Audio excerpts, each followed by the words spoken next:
Seja bem-vindo ao canal Pensando Bem. Eu sou o presbítero Daniel Vitor e este é o Momento IBAD. Nós estamos no capítulo 2 da unidade 1 dos livros poéticos. Nós estamos falando sobre Jó e hoje nós vamos falar sobre a casa do oleiro. Nós sabemos que muitos cristãos defendem a questão de que o justo ele não pode sofrer. E quando nós falamos sobre o sofrimento do justo, esse tema ele traz um conflito muito grande ainda nos dias de hoje, porque muitos cristãos piedosos não conseguem compreender o porquê o justo sofre. Você já ouviu alguma pessoa que você olha e fala, gente, por que essa pessoa está sofrendo? Ele faz tudo aparentemente direitinho. E você mesmo, quem sabe, já se questionou, assim como Asaf no Salmo 73, questionar a situação, por que eu estou passando pelo que eu estou passando. Então isso é muito comum de acontecer até em nossos dias. E entre os amigos de Jó não foi diferente. O olhar deles, nós vamos ver durante essa lição, que era exatamente esse. Jó está sofrendo por quê? Porque ele pecou. Porque eles vão dizer que nunca viram uma pessoa justa, uma pessoa reta, sofrer. Então, dentro desse contexto é que nós vamos ver a história de Jó acontecendo. A fidelidade e a prosperidade de Jó. Nós vamos ver que Jó, nós aprendemos na lição anterior, que Jó sempre se manteve firme diante de Deus. E quando nós olhamos para a vida de Jó, Jó era o homem mais rico do Oriente. Era um homem de muitas posses, de muitos bens. Só que Jó ele não estava apegado a esses bens.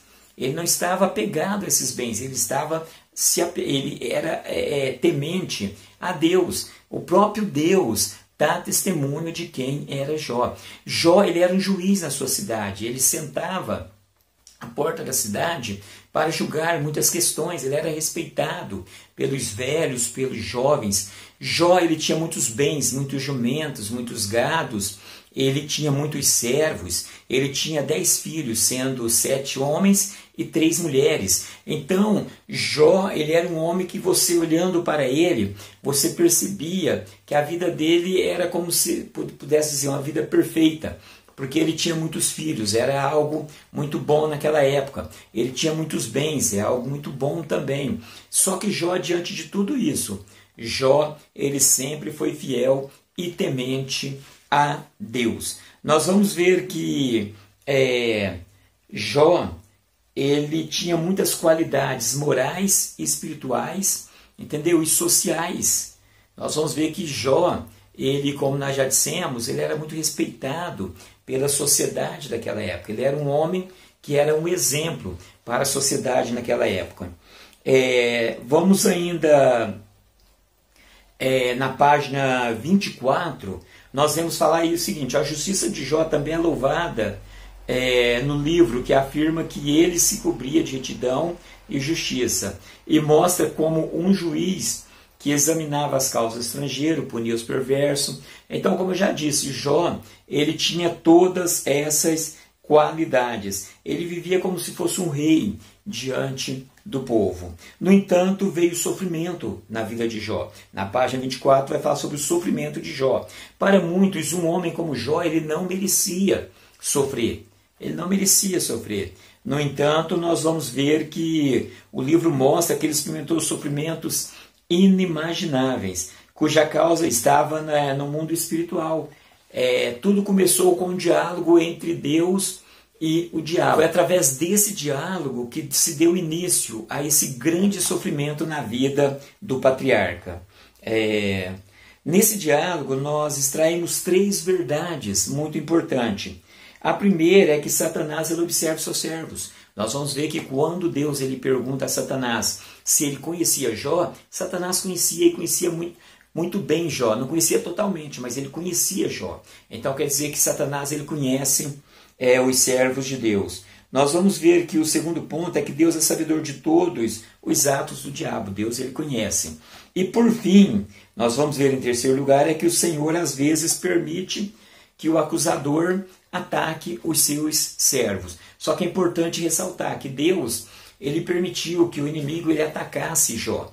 No entanto, ele disse o seguinte: você pode atacar tudo, mas você não pode tirar a vida de Jó. Então Deus ele não permite que o inimigo tire a nossa vida, porém ele permite que o inimigo ataque muitas áreas da nossa vida. Na página 25, nós vamos ver que o sofrimento de Jó ele se deu em duas etapas, como nós vimos na lição anterior, ele se deu em duas etapas. Na primeira, nós podemos dividir em 4 áreas, praticamente simultâneas. Nós vamos ver que, primeiramente, os sabeus, eles saquearam todas as jumentas de Jó.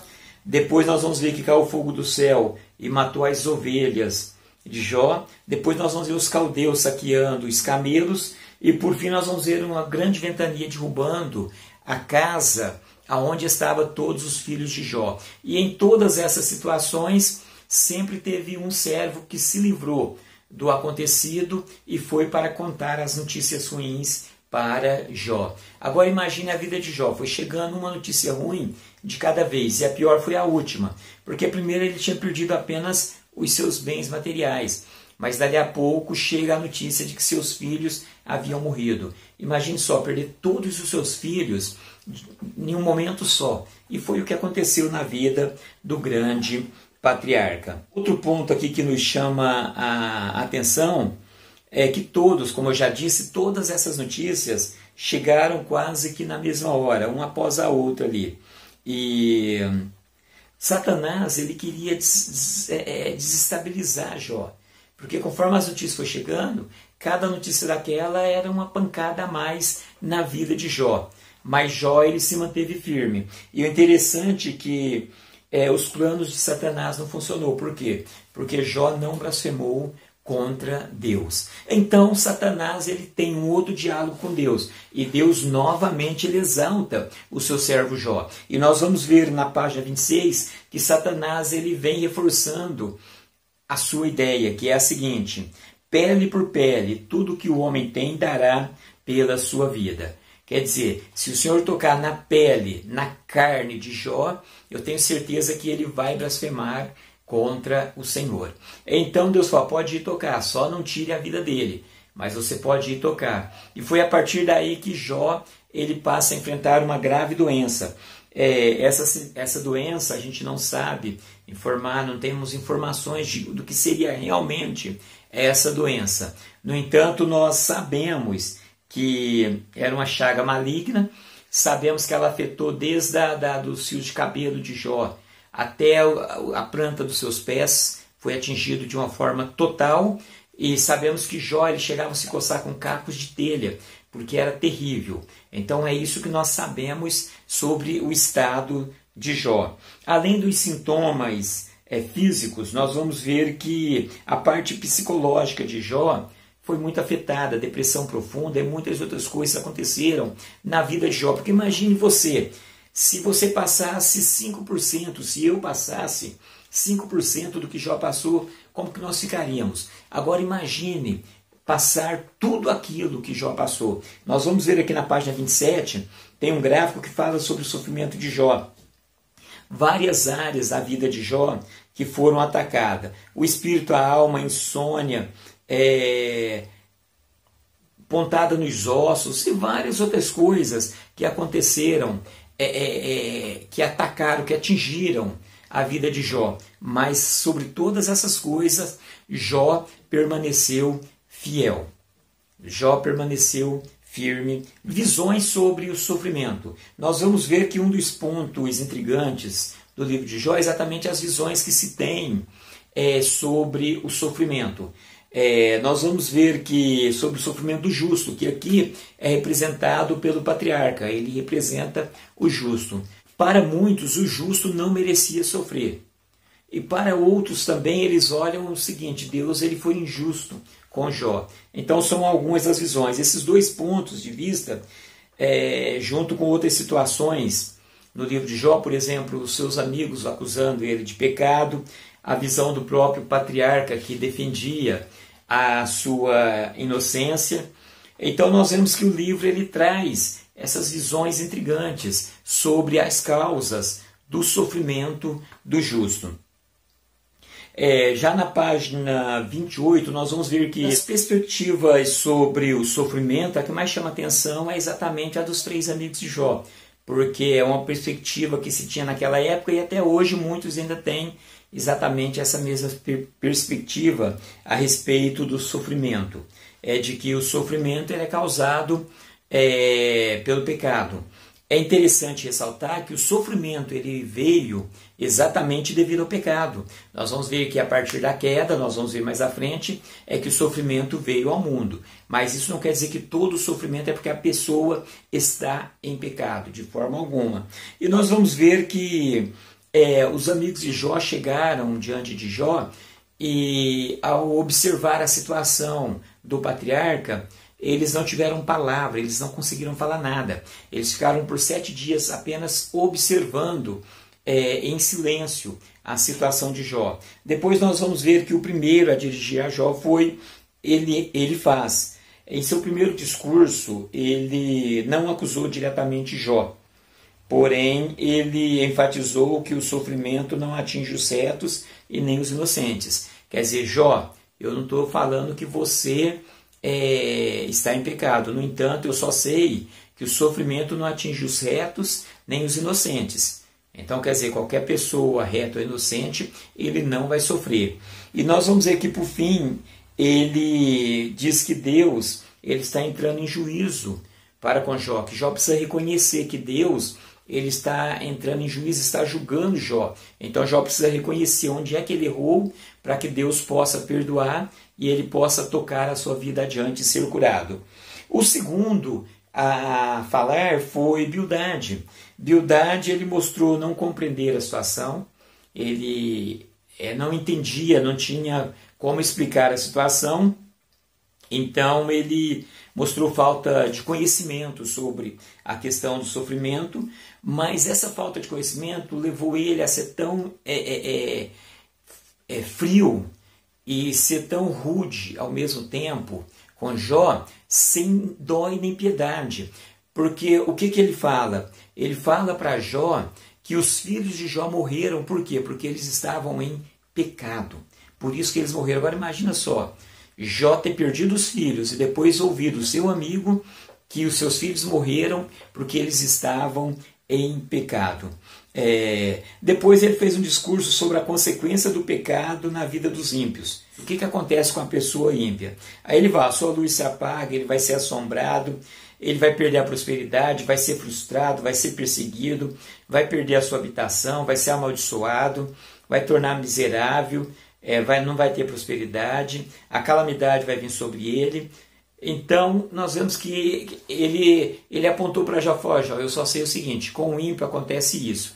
E foi falando um monte de coisa. E no terceiro discurso de Bildade, ele enfatizou a perfeição e soberania de Deus e a impureza do homem, que eles são como vermes. Nesse último ponto, é interessante que Bildade ele colocou uma distância muito grande entre Deus e o homem. Quer dizer, Deus é muito grande. É como se ele dissesse, Deus fez o mundo, deixou a gente aqui, foi embora e ele não está mais preocupado com a gente, não. Entendeu? Deus está muito distante. Nós somos semelhantes a vermes e ele é muito soberano e grande. Então esse foi o discurso de Bildade. E nós vamos ver que o terceiro a se dirigir a Jó foi Zofar, que também não entendera, ele não compreendia as causas do sofrimento. E em seu primeiro discurso ele foi enfático a acusar Jó de pecados ocultos. Jó, tem pecado oculto aí, tem alguma coisa que ninguém sabe, entendeu? Mas você fez alguma coisa aí que está escondido, semelhante ao caso de Acã, que tinha escondido ali as coisas debaixo do tapete. E falou, Jó, tem alguma coisa debaixo do tapete. Então esse foi o olhar de Zofar. E então ele diz o seguinte, aí Deus está trazendo à memória as suas falhas. Você tem que refletir direitinho aí, ver onde você errou. Até eu brinco quando eu falo sobre essa parte, ele é semelhante ao que está escrito ali em Apocalipse. Se ele tivesse já a Bíblia na sua mão naquela época, ele ia dizer o seguinte, Jó, lembra de onde você caiu e arrepende. Seria mais ou menos isso que ele estaria falando. Nós vamos ver aqui que com esses discursos nós percebemos que os amigos de Jó, eles mais prejudicaram do que auxiliaram Jó. Porque os seus discursos foram cruéis, seus discursos foram pesados e aumentou a angústia do patriarca, porque naquela hora ele precisava de alguém para ajudar. Mas aqueles amigos, eles ao invés de ajudar, eles arrebentaram mais com a vida de Jó. E aqui é importante frisar o seguinte, que a ideia daqueles amigos era de ajudar. Eles realmente eram amigos de Jó e a intenção era ajudar Jó. Mas eles não compreendiam a realidade e eles imaginavam que daquela forma eles estariam ajudando o patriarca. No entanto, eles estavam prejudicando mais a vida do patriarca. Ao ponto de Jó dizer o seguinte, compadecei-vos de mim, amigos meus. Depois, em outra parte, ele fala, calai-vos na minha presença e falarei, venha sobre mim o que vier. Então Jó ele ficou irritado, ele ficou entristecido, ele ficou chateado, ele sentiu tudo de ruim ali diante da situação daqueles seus amigos. Depois nós vamos ver já na página de número 30, nós vamos ver a perspectiva de Jó sobre o seu sofrimento.